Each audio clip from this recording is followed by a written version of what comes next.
Krishna Krishna Hare Hare Hare Rama Hare Rama Rama Rama Hare Hare Govinda Bolo Hari Gopal Bolo Radha Radha।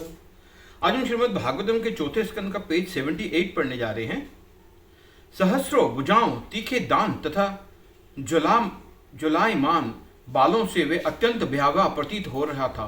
उसने अपने गले में नरमुंडों की माला पहनी थी।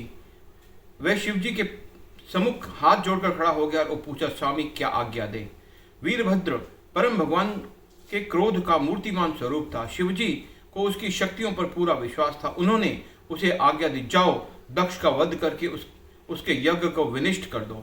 शिवजी के प्रदक्षिणा करके वीरभद्र ने शिवजी के अन्य गणों के साथ वहां से प्रस्थान किया। उनकी अट्टहास ने दिशाएं गूंज रही थी। जब वीरभद्र अपना त्रिशूल उठाए दौड़ रहा था तो उसके हाथों के कड़े मानो गर्जना कर रहे थे और उसका भयानक रूप स्वयं मृत्यु के लिए भी घातक प्रतीत हो रहा था। उधर दक्ष की यज्ञस्थली में घनघोर अंधकार छाने लगा।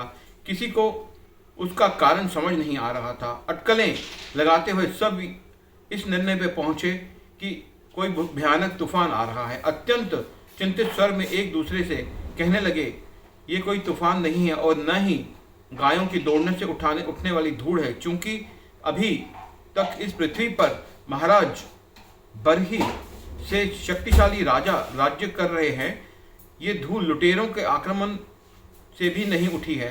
कहीं ऐसा तो नहीं कि सृष्टि का प्रलय का समय निकट आ रहा है। प्रसूति सहित अन्य स्त्रियों ने उत्तर दिया, ये उत्पात प्रजापति दक्ष के अपराध का परिणाम है, जिसके कारण सबकी आंखों के सामने निष्पाप सती ने अपने प्राण त्याग दिए। प्रलय के समय भगवान शिव उत्तेजित होकर हंसते एवं नृत्य करते हैं और अपने त्रिशूल से विभिन्न लोकपालों को भेजते हैं। जब सब लोग इस प्रकार की चर्चा कर रहे थे तो दक्ष को आकाश एवं भूमि पर अपशकुन दिखाई देने लगे। तभी शिवगणों ने यज्ञस्थली का घेराव कर लिया और घोर उत्पात मचाने लगे।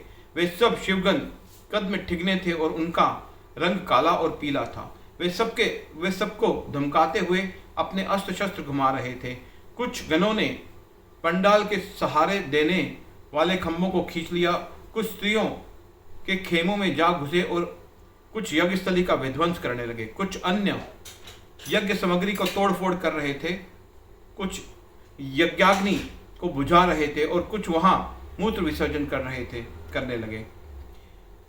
कुछ शिवगणों ने पलायन करते ऋषियों का मार्ग रोक लिया और कुछ ने भाग रहे देवताओं को बंदी बना लिया।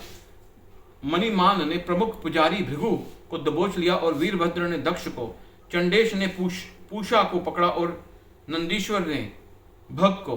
कुछ समय पूर्व हुए अपने अपमान का बदला लेने के लिए वीरभद्र ने उग्रता पूर्वक भृगु की मूंछें खींच ली।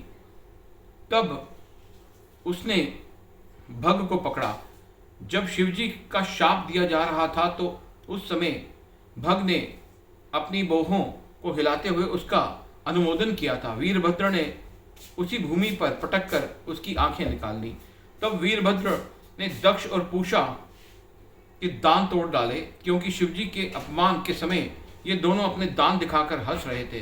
अंत में वीरभद्र दक्ष की छाती पर जा बैठा और अपने विभिन्न अस्त्रों से उसका सर कूटने का प्रयास करने लगा। जब वह अपने सारे प्रयासों में विफल रहा तो उसने मंत्र शक्ति से दक्ष का सर काटने का प्रयास किया, परंतु दक्ष की त्वचा पर खरोंच तक नहीं आई।